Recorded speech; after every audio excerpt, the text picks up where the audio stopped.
안녕하세요. AI와 함께 미래 기술과 투자 아이디어를 탐색하는 너디 오라클 리서치의 연구원 엘리입니다. 네, 안녕하세요. 기술 파트를 맡고 있는 누구일까입니다. 엘리님, 저희가 지난 에피소드들에서 AI 반도체 전쟁부터 시작해서 전력 인프라, 그리고 컨텐츠를 만드는 생성형 AI와 SW 개발 시장의 지각 변동까지 정말 숨가쁘게 달려왔어요. 돌아보면 하나의 거대한 흐름이 관통하고 있는 것 같아요. 맞습니다, 엘리님. 한마디로 거품이 거치고 진짜 가치를 증명해야 하는 시간이 온 거죠.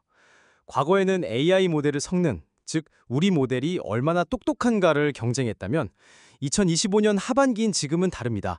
이 똑똑한 AI를 어떻게 실제 돈 버는 비즈니스로 연결할 것인가, 즉 ROI, 투자 수익률을 증명하는 것이 핵심 과제가 되었습니다. 맞아요. 특히 직전 에피소드에서 다뤘던 생성형 AI는 콘텐츠 제작 비용을 최대 90%까지 절감시키면서 크리에이터 경제의 판을 바꾸고 있다고 말씀드렸죠. 또 AI 코딩 도구들이 개발자 생산성을 55%나 올리면서 기업들이 대규모 인력 조정을 하는 모습도 살펴봤고요. 이제 투자의 무게중심이 하드웨어에서 소프트웨어 그리고 서비스로 옮겨가는 게 명확히 보입니다. 그래서 오늘 그 흐름의 정점에 있는 주제를 가져왔습니다. 바로 AI 에이전트와 지능형 자동화입니다. 단순히 지문에 답하는 챗봇을 넘어 스스로 생각하고 일하는 디지털 동료의 등장이죠. 네, AI 에이전트는 지시를 받아서 결과물을 내놓는 기존 AI와 차원이 다릅니다. 목표를 주면 그 목표를 달성하기 위해 스스로 계획을 세우고 여러 단계를 거쳐 업무를 자율적으로 처리하죠.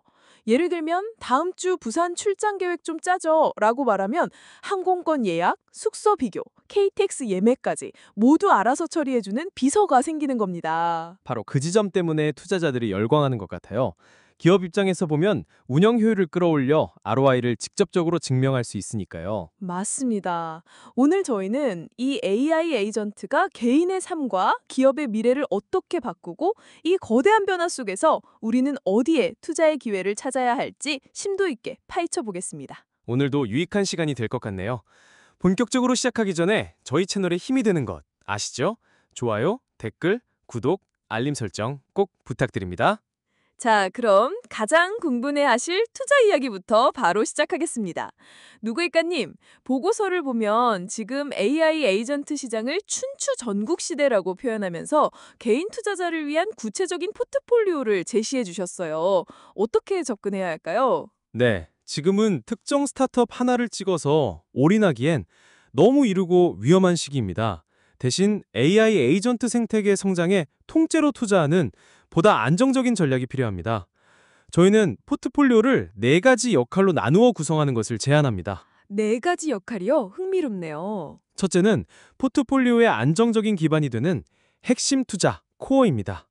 전체 비중의 약 40%를 차지하며 AI 반도체의 엔비디아, 클라우드와 소프트웨어 생태계의 마이크로소프트, 그리고 파운드리 분야의 TSMC 같은 각 분야에서 독점적인 지위를 가진 시장 지배자들이 해당됩니다. 둘째는 초과 수익을 노리는 성장 투자입니다.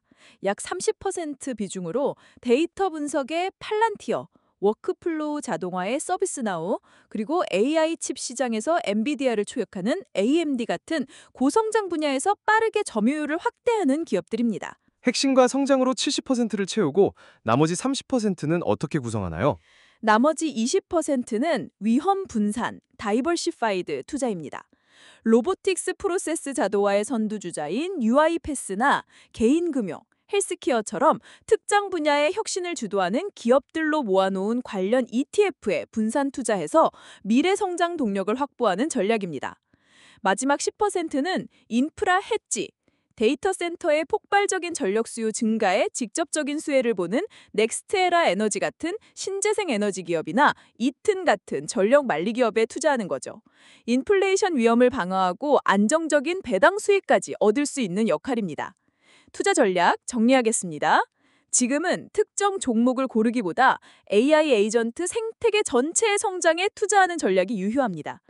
핵심 40%, 성장 30%, 분산 20%, 인프라 10%로 구성된 균형 잡힌 포트폴리오로 안정성과 성장성을 동시에 추구해야 합니다. 섣부른 예측보다 시장의 방향성을 믿고 기다리는 지혜가 필요한 시점입니다. 포트폴리오 전략을 들으니 이 시장이 얼마나 큰지 더 궁금해지는데요. 구체적인 시장 규모와 성장세는 어떤가요? 네, 숫자를 보면 이 시장의 잠재력이 더 명확해집니다.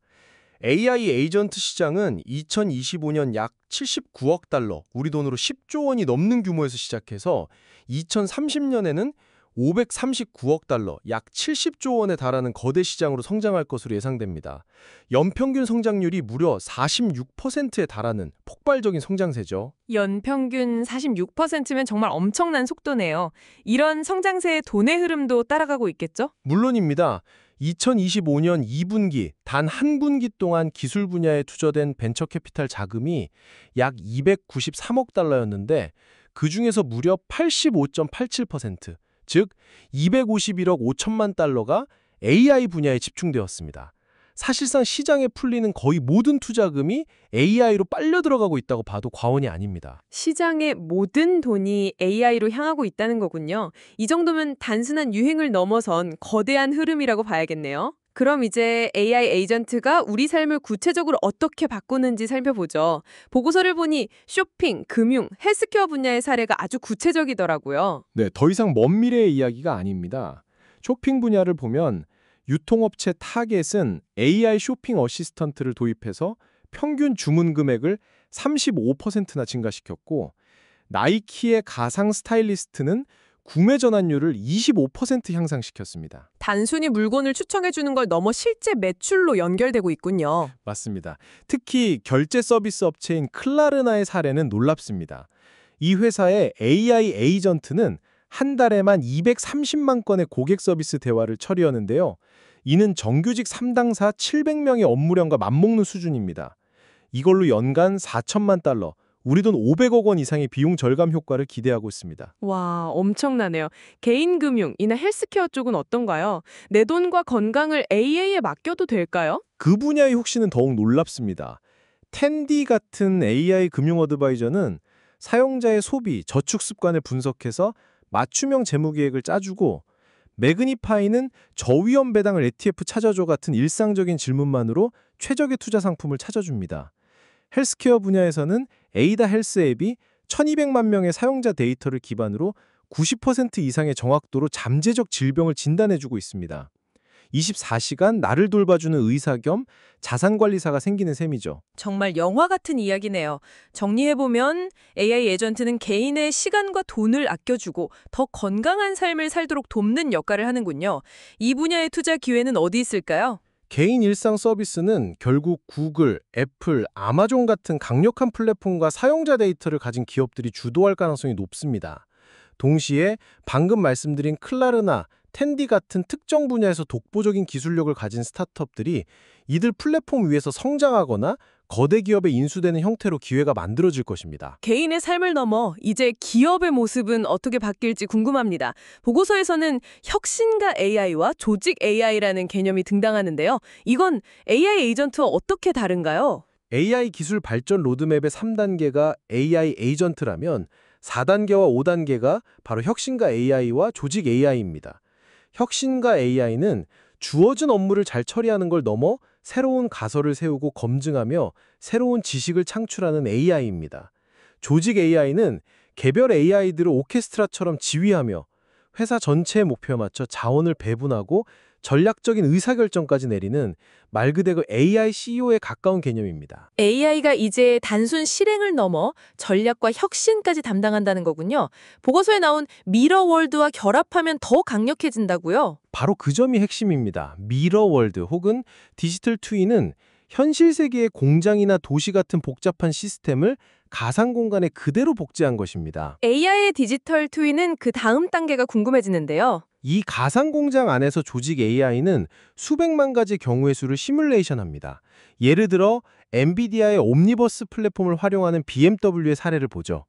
BMW는 실제 공장을 짓기 전에 디지털 트윈 환경에서 로봇 배치, 물류 시스템 전체를 최적화해서 공장 계획 효율성을 30%나 향상시켰습니다. 여기서 더 나아가 AI 에이전트가 3번 라인의 로봇을 신형으로 바꾸면 생산성이 얼마나 오를까 같은 문제를 미리 풀어보고 최적의 해결책을 현실 세계에 제안하는 거죠. 정말 대단하네요. 팔란티어의 사례도 인상적이었어요. 네, 팔란티어의 파운드리 플랫폼은 기업의 전체 가치 사슬을 디지털 트윈으로 만듭니다. 관리자들은 더 이상 복잡한 ERP 데이터를 들여다볼 필요 없이 가상세계에서 공장, 제품, 고객 같은 실제 객체를 직관적으로 분석하고 시뮬레이션을 통해 최적의 의사결정을 내릴 수 있습니다. 문제를 발견하고 해결책까지 제시하는 단계로 발전하는 겁니다. 인간 경영진은 AI가 제시한 여러 전략적 옵션 중에서 최종 결정만 내리면 되는 시대가 올 수도 있겠네요. 이 분야의 투자 기회는 어디 있을까요? 이 영역은 고도의 기술력과 막대한 데이터 처리 능력이 필요하기 때문에 B2B 소프트웨어 시장의 강자들이 유리합니다. 기업용 소프트웨어의 절대 강자인 마이크로소프트, CRM 시장의 지배자인 세일즈포스, 그리고 복잡한 데이터 분석에 특화된 팔란티어 같은 기업들이 핵심 플레이어입니다. 또한 이런 시스템을 구축하는 데 필요한 클라우드 인프라 기업들도 당연히 수혜를 입게 됩니다. 이런 거대한 변화의 흐름 속에서 시장의 큰 손들은 어떻게 움직이고 있나요? 빅테크나 주요 투자사들의 동향이 궁금합니다. 2025년 2분기 벤처캐피탈 자금의 86%가 AI 분야에 집중될 정도로 자본의 쏠림이 명확합니다. 특히 주목할 만한 움직임은 소프트뱅크와 오라클이 미국 정부, 오픈AI와 함께 추진하는 5천억 달러 규모의 스타게이트 프로젝트입니다. 5천억 달러요?